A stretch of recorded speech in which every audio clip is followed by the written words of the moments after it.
Muchaneta to Napel here at Munich Fabric Start. We are in the Key House, and I'm super duper excited to have Ben Hanson from the Interline, editor-in-chief of the Interline. I've known you for a couple of years now, right? You have. It's a pleasure to be here. You've known me for a while. We've never met in person. We've never met in until person. Today. So that is a very pleasant surprise, a very pleasant change. It is. I'm really excited to be here. And for those who don't know who Ben is, he is the editor-in-chief of the Interline. And you guys write about fashion and technology, right? We do, yeah. We frame ourselves as being the technology publication for fashion professionals, which is it's a bit of a kind of glib way of saying that there's a lot of technology conversation happening in fashion. There's a lot that gets covered elsewhere. We try to do it from the point of view of talking to a professional audience and going about it from a practical, pragmatic perspective. So we're very firmly about the vision and the theory for technology is already pretty well established. Everybody knows, roughly speaking, what it can do, and they know that it's something that they probably need. They might not know the specifics. They might not have got down to process level, culture level, tech implementation level, all these things that it takes to actually take digital transformation and put it into practice rather than talking about it. That's where we want to be. Do you know what I like about you at the Interline, and what kind of attracted me to want to write for them was the fact that you guys provide a solution, and actionable solutions in your articles. That's something that we try to do a lot of, and that's part and parcel of going beyond the theory and into the practice, is because that puts you in a solutions mindset to begin with. You know, that takes you into the point of view of saying, well, I recognize that technology can do X for me. How do I then map that to the way that I currently operate? Like, what is the distance from where I am as a brand or a supplier or whatever? What's the distance from where I am to where I want to be, or where the market is demanding that I be, or where regulation is demanding that I be? How can I go about putting those two things together? How can I shorten that distance? And how can I do it in a way that is specific to my business? It's not general. It's not just an open-ended, let's buy into some technology for technology's sake. It's a question of what can we specifically do to change the way that we work to become more efficient, more sustainable, more profitable, any of those kinds of things. I think that's quite useful because a lot of information that's out there is focused on the problem, is focused on what's going on, and people are getting lost. Brands are not sure what to do. They're like, okay, we have to achieve this. Yeah. So they end up with this like tick list mentality, which I mentioned to you earlier, is like, I need to tick, do this, am I sustainable? Tick. Yes. And am I this? Tick. Yeah, and all of those things are, you can break anything down into a list. When you think about it, you can always say, well, okay, in order to get here, I need to take this step. In order to get there, I need to take that step. And there's a whole list of prerequisites that are going to be demanded to get to the point where you go, okay, I am sustainable. Or get to the point where you go, okay, I am making the majority of my styles in 3D, which is something I wanted to do. Or get to the point where you're saying, I fully understand my multi-tier supply chain. But framing it in that way as just a series of sequential steps to take to get to an eventual destination makes it sound boring, for one thing, and it makes it runs the risk of people having like perfection paralysis, where you say, well, there's a long destination I know I need to get to. There's a bunch of steps I need to take to get there. Each of those steps has its own inertia. Each of those steps has its own problems. Each has its own kind of cultural and adoption challenges and all these other things that come with it.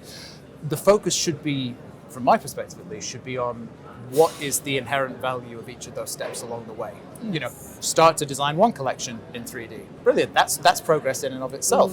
Start to know more about where your raw materials come from. Great, you don't have to know your entire multi-tier supply chain. Start to build a better understanding of what your consumers want and to be able to react to it. It's not instant all the way to on-demand production, but it does get you a step closer to where you want to be. And that's the sort of solutions mindset that I think the industry kind of needs, and it's one that I know you're framing as well.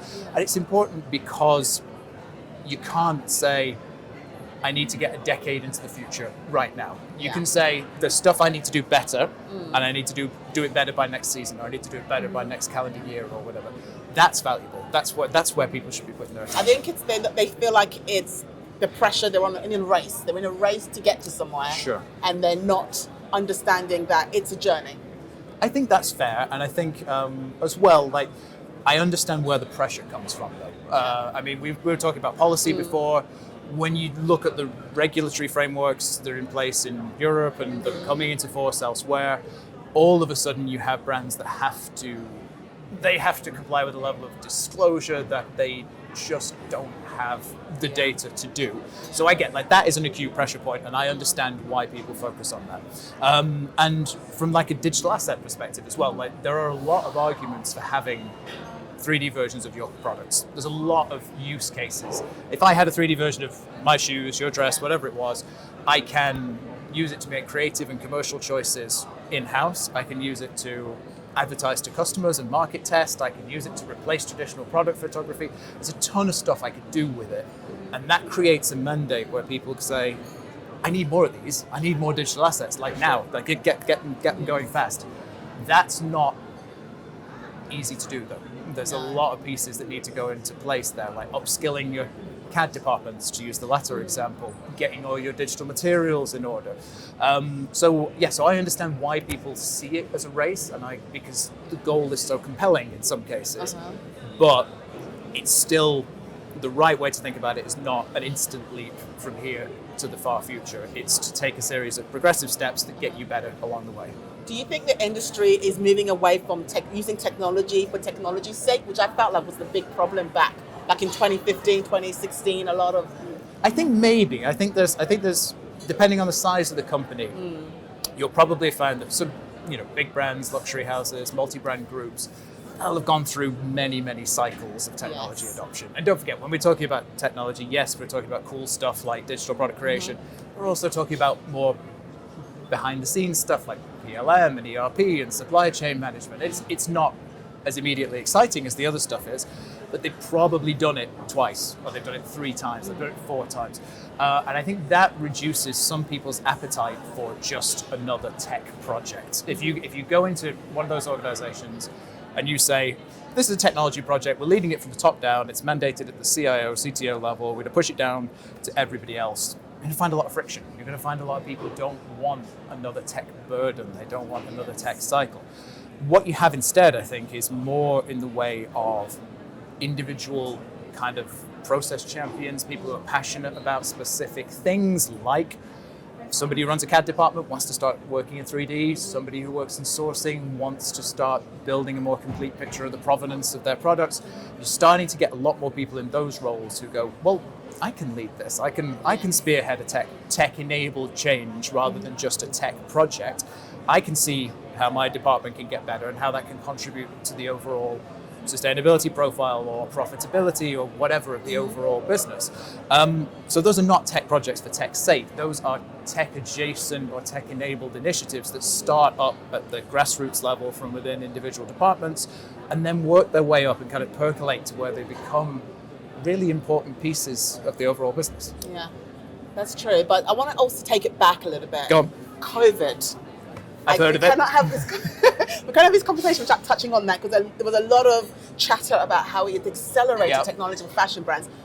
The question to you is, do you think it's still accelerating, or do you think that fashion has kind of stepped back a bit now, gone back to business as usual? I think it's a bit of both. Okay. So I think some of the primary impacts of COVID haven't gone away. Not in the sense that they affect mine and your day-to-day lives. We're sitting here at a big in-person event, we're not wearing masks, all that side of stuff has kind of faded away. The demand to sell online, to sell digitally, to engage with consumers digitally, to kind of do digital product design and development in-house, a lot of that was initially kick-started, or accelerated at the very least, by the fact that you couldn't do it the other way. Being able to do it physically went away, and that left you with digital as the only alternative.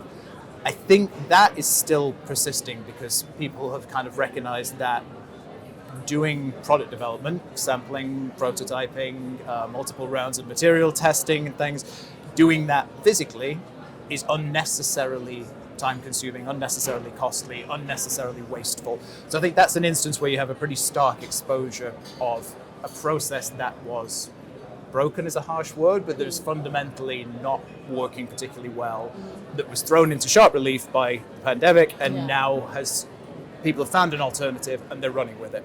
And I think the other one as well is the kind of relationship between brands and suppliers.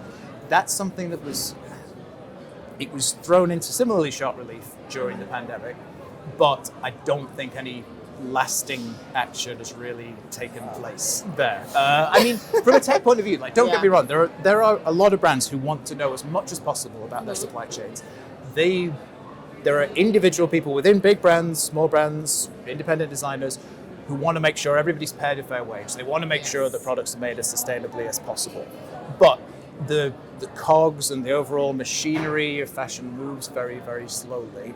And particularly in that kind of imbalanced relationship between people who make and commission orders for things and then the people who actually have to produce them and ship them, that fundamental imbalance hasn't gone away as a result of COVID.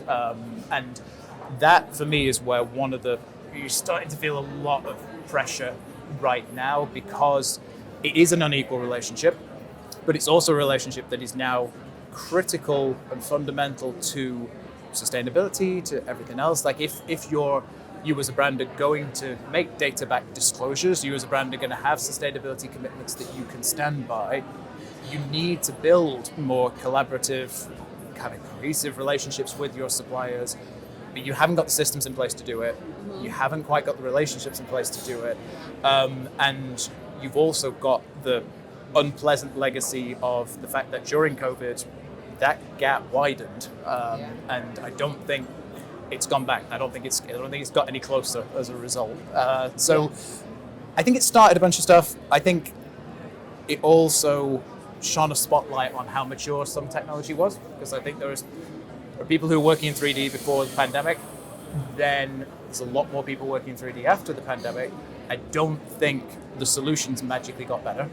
I think they get iteratively better, and they're very good.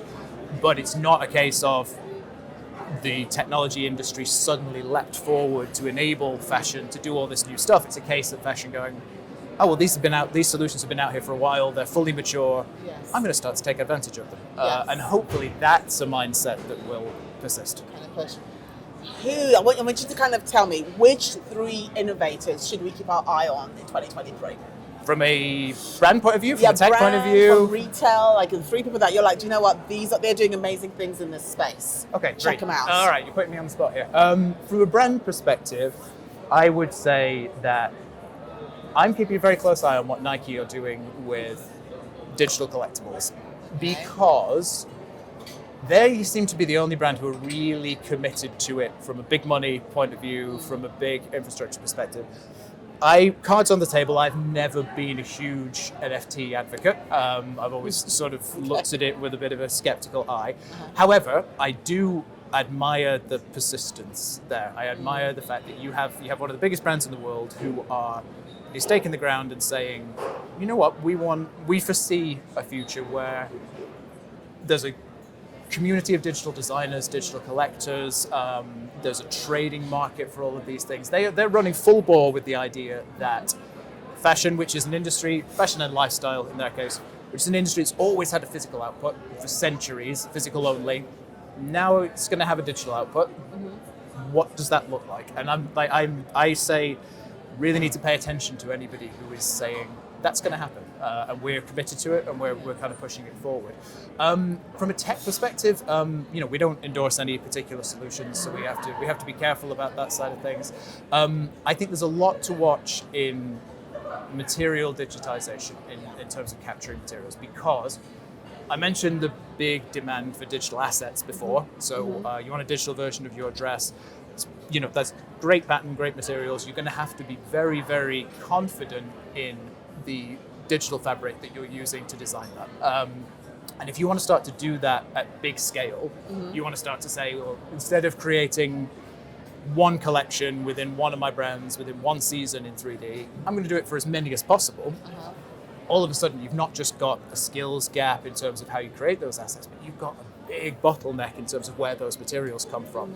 Are they being made at source? Are people shipping you swatches that you're then scanning at your own brand headquarters? And what does all of that mean for your ability to generate future-proof materials, so things that you're going to be able to use for years across multiple applications? What does it mean for being able to do it at the right volume with the right level of throughput? Like, it's one thing to have 5 digital fabrics. It's another to have 300 per season. So there's a couple of companies that are working very closely on speeding that up and figuring out where that happens. So I think that's definitely something interesting to watch. And then the other tech category I would say to pay real attention to is supply chain transparency and visibility. Because whether we like it or not, there is a huge amount of supply chain risk and uncertainty that is kind of intuited and felt rather than known right now. There's a lot of people who would say, well, I know I have risk in my supply chain, but I can't quite wrap a bow around where it is or what it looks like or who's responsible for it. The only real way to overcome that is going to be through data and through technology. You can't replace a lack of visibility with anything other than visibility, and you don't get to visibility without first-hand knowledge, information, and then the platforms that allow you to take action on it afterwards. So yeah, it's a bit of a cliche answer, I suppose, but yeah, digital fashion, digital materials, and supply chain transparency and visibility. You heard it here first, folks. The 3 things you need to look out for in 2023. Thank you, Ben. Not at all. Thank you very much for having me, Muchaneta. It's been a pleasure. My pleasure. And if you want to check out the Interline, make sure you do. It should be your Bible when it comes to finding out what's going on within the fashion and tech space. Thank you. Thank you very much.